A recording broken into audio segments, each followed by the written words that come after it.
بسم اللہ الرحمن الرحیم۔ السلام علیکم ناظرین، میں ہوں آپ کا میزبان محمد اسلم۔ آپ دیکھ رہے ہیں میرا ماضی میری طاقت یوٹیوب چینل۔ ناظرین، آج 22 مارچ ہے، دن جمعۃ المبارک کا، اور سال ہے 2024۔ آج کی اس مختصر سے ویڈیو میں ہم بات کریں گے ہیر وارث شاہ کے چیپٹر 4 کی، اور یہ جو ہے رانجھا سے متعلق ہے۔ رانجھا جو ہے وہ پیدا ہوتا ہے تخت ہزارے میں، تو سید وارث شاہ رحمۃ اللہ علیہ پنجاب کی شعرا افاق کتاب ہیر میں رانجھے کا جو آبائی گاؤں ہے اس کے بارے میں لکھتے ہیں۔ سید وارث شاہ رحمۃ اللہ علیہ کے ہاتھ سے لکھی اس ہیر کے اندر تخت ہزارے کا جو ذکر ہے، اس کی تعریف جو ہے وہ بیان کرنے سے پہلے آپ سے گزارش یہ ہے کہ یہ جو ویڈیو کا یہ جو ولاگز کا سلسلہ ہے، اس میں ہم وارث شاہ رحمۃ اللہ علیہ کی پنجاب پر کے اندر مشہور کتاب ہیر وارث شاہ میں سے ان کی مختلف جو چیزیں ہیں اس کو ڈسکس کر رہے ہیں، اور اس میں عام زبان میں، ایک تو وہ جو طرز کے ساتھ لے کے ساتھ پڑھتے ہیں وہ نہیں، عام زبان میں اس کو پڑھیں گے تاکہ آپ اس کو موجودہ عہد کے مطابق سمجھ سکیں۔ ناظرین سامعین، اس تخت ہزارے کی تعریف میں وارث شاہ رحمۃ اللہ علیہ جو ایک نظم لکھتے ہیں، اس نظم کی پہلی لائن جو ہے اس میں لکھتے ہیں کہ ایک تخت ہزاریوں گل کیجیے جتھے رانجھیاں رنگ مچایا ہی، یعنی یہ کہنا چاہ رہے ہیں کہ جو تخت ہزارہ ہے اس کی گل کردے ہیں جتھے رانجھیاں رنگ مچائے، یعنی کہ جتھے رانجھے آباد ہیں۔ اگلی لائن میں شاہ صاحب جو ہیں وہ رانجھوں کی جو تعریفیں ہیں وہ کرتے لکھتے ہیں کہ چھیل گبرو مست البیرڑیے نے سندر اک تھیں اک سوائی، یعنی یہاں پر وہ جو ہے ان کی ساری کی ساری وہ چھیل کا مطلب ہوتا ہے بالکل سمارٹ، گبرو ینگ جوان، مست یعنی بالکل جو ہے وہ اپنی من میں سموئے رہنا، البیلے یعنی البیلے سے البیلڑے ہے، وہ شاہ صاحب نے پنجابی کا جو ایک اپنا طرز اپنایا، اس کے اندر یہ چیز یہ میرا شیل چبیلا البیلا، وہ اس البیلڑے سے جو ہے نا یہ سندر یعنی خوبصورت، ایک تھیں ایک سوایائی، یعنی ایک سے ایک بڑھ کر اچھا اور خوبصورت اور بڑھیا۔ اس جملے میں شاہ صاحب تخت ہزارے کے اندر مقیم جو رانجھے ہیں ان کی جو تعریفیں وہ کر رہے ہیں، یا ان کی جو خوبیاں ہیں یا خاصیتیں وہ بیان کر رہے ہیں۔ تخت ہزارے کے اندر مقیم رانجھوں کی صفات کو جو ہے وہ قلم بند کرتے ہوئے شاہ صاحب اگلے جملے میں لکھتے ہیں کہ والے کوکلے مندرے مجھ لنگی نواں ٹھاٹ تے ٹھاٹ چڑھایا ہی۔ اب یہ والے کوکلے مندرے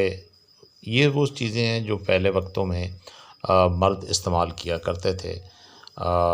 یہ بال جو ہیں ان کو اس کے اندر بل ڈالنے کے لیے جو استعمال کی جاتی تھیں، جن سے بالوں کے اندر یہ پتہ چلے کہ ان کے ہیں وہ، اور پھر کوکلے یہ بھی پہننے کا زیور جو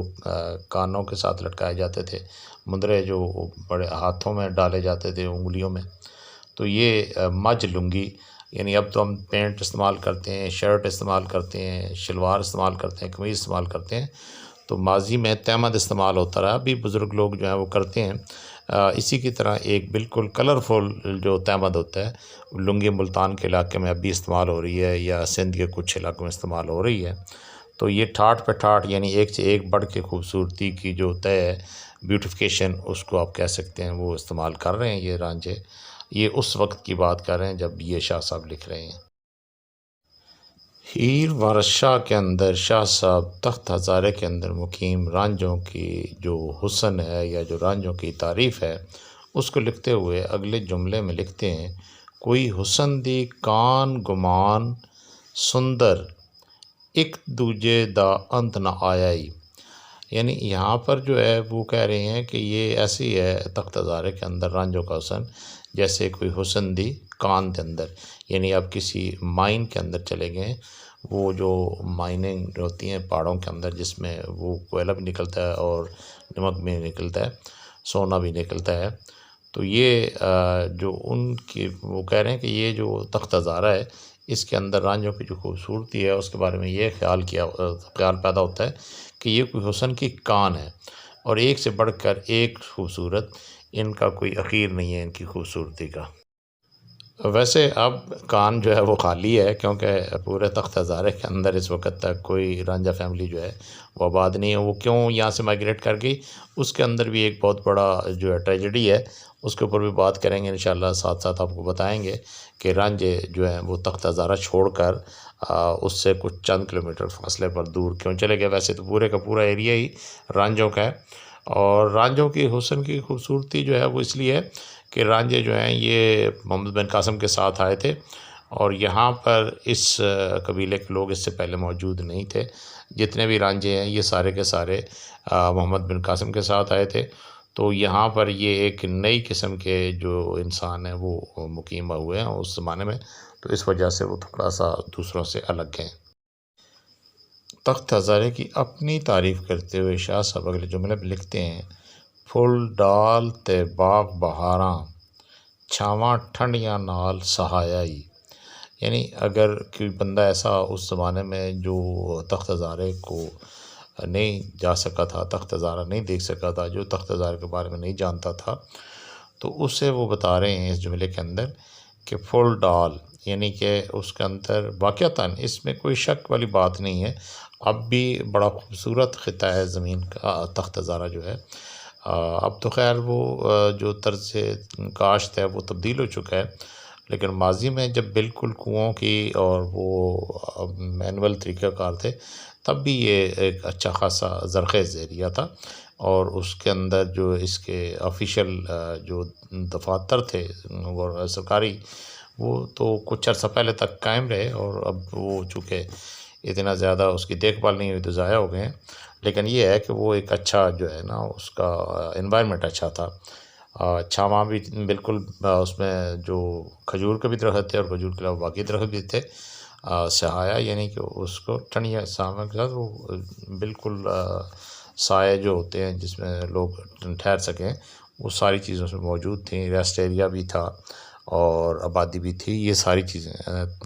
جو تخت ہزارے کی تعریف میں آتی ہیں یہ موجود تھیں۔ پنجابی ادب اور پنجابی ثقافت پر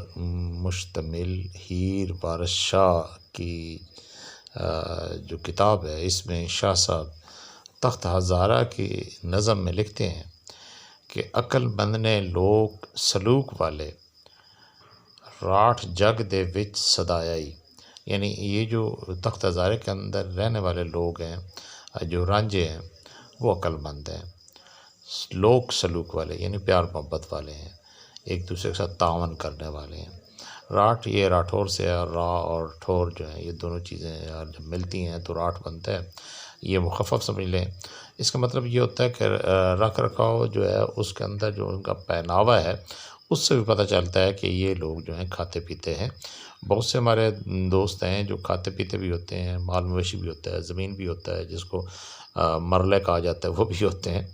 لیکن ان کو پہننے کی عادت نہیں ہوتی، یا ان کو پہننے کی سمجھ نہیں ہوتی، یا ان میں آپس میں اتفاق نہیں ہوتا، عقل نہیں ہوتی، تو وہ راٹھ نہیں ہوتے۔ جو صرف پہناوا بھی پہن لیں تو بعض دفعہ یہ ہوتا ہے نا کہ اس کا جو رکھ رکھاؤ ہے راٹھوں والا ہے، تو راٹھ کا مطلب راٹھور، یہ جو آپ راٹھور سنتے ہیں وہ راٹھ سے ہے، اور انہوں نے جگ یعنی پوری اس زمانے کے اندر اپنے آپ کو تسلیم کروایا ہے کہ یہ کھاتے پیتے ہیں اور پہناوے کے لحاظ سے بھی ٹھیک ہیں اور عقل مند بھی ہیں، اور ان کا آپس میں سلوک بھی اچھا ہے۔ شاہ صاحب ان کی یہ تعریف کر رہے ہیں یہاں پر۔ شاہ صاحب اس نظم کے اگلے جملے میں لکھتے ہیں، اس ندی چناب دے ملک اندر تخت نگر دا نام دھرائی۔ اب یہ ندی جو ہے اس سے مراد یہ ہے کہ پورا دریائے چناب، اس دریائے چناب یعنی یہ پورا اگر دریائے چناب کے دونوں طرف جو آبادیاں ہیں ان کو ملک کہا جا رہا ہے۔ ان ممالک یعنی وہ اس وقت چھوٹی چھوٹی ریاستیں تھیں، ان ریاستوں کے اندر جو تخت نگر یعنی اسے ایک زمانے میں تخت نگر بھی کہا گیا، اور تخت نگر جو تھا واقعتاً وہ جو اس کے اندر انسٹالیشنز تھیں اس زمانے میں، اس کی وجہ سے اس کو تخت نگر بھی کہا جاتا رہا ہے۔ تو یہ شاہ صاحب فرماتے ہیں کہ جو چناب ہے، دریا چناب جو ندی ہے، اس کے ارد گرد جتنی آبادیاں بھی ہیں، ان آبادیوں میں سے یہ وہ جگہ ہے جہاں پر تخت جو ہے وہ رہا ہے، اور تخت کی وجہ سے اس کو تخت نگر جو ہے وہ نام ملا۔ بعد میں اس کو تخت ہزارہ بھی کہا گیا، اور کھجوروں والا بھی اس کو کہا جاتا رہا ہے بڑے عرصے تک۔ یہ اس کے مختلف نام رہے ہیں، لیکن فی الحال جو اس کا نام ہے وہ تخت ہزارہ ہی چل رہا ہے۔ اور اس کی وجہ یہ تھی کہ یہاں پر جو اس وقت کلیکٹرز آتے تھے، یہ کلیکٹرز جو ہیں اس سے پہلے والی جو حکومتیں تھیں، جو نان مسلم کی حکومتیں تھیں، ان کے زمانے میں بھی یہاں پر کلیکٹر آتے تھے، اور پھر بعد میں جب مسلم ایرا آیا ہے تو اس میں جو مسلمانوں کی حکومتیں تھیں وہ بھی یہاں سے آ کے ٹیکس کلیکٹ کیا کرتی تھیں، اور یہ ٹیکس کلیکشن کا ایک مرکزی پوائنٹ رہا ہے۔ تخت ہزارہ کی تعریف میں لکھی گئی نظم کے آخری لائن میں سید وارث شاہ رحمۃ اللہ علیہ خود کو مخاطب کرتے ہوئے کہتے ہیں: وارث کی ہزارے دی صفت آکھاں، گویا بہشت زمین تے آئی۔ یعنی وہ کہہ رہے ہیں کہ مختصر جی بات یہ ہے کہ جتنی بھی صفتیں کروں وہ شاید آپ کو سمجھ نہ آئیں، کیونکہ پوری کی پوری جنت جو ہے وہ زمین پر آ چکی ہے، اور یہ جنت سے مشابہ انہوں نے اس خطے کو جو ہے وہ تعبیر کیا ہے۔ معزز سامعین ناظرین، آپ سے گزارش یہ ہے کہ ویڈیو کو لائک کریں، ویڈیو کو دوستوں سے شیئر کریں، اور چینل کو سبسکرائب کر لیں۔ انشاءاللہ اس سلسلے کی مزید جو پوری کی پوری کتاب ہے وہ آپ تک رکھیں گے، تاکہ آپ کو سر اور لے کے علاوہ بھی وارث شاہ کی جو تحریر ہے اس کو سمجھ آ سکے یا آپ سمجھ سکیں۔ کچھ الفاظ ہیں جو متروک ہو چکے ہیں، ان کی جگہ پہ نیا کچھ وارث شاہ صاحب نے تبدیل کیے الفاظ، ان کا بھی ذکر کریں گے، اور کچھ الفاظ جو ہیں وہ اب اس وقت تک بولے جا رہے ہیں، چلتے ہیں۔ دعاؤں میں یاد رکھیے گا۔ اللہ حافظ، السلام علیکم۔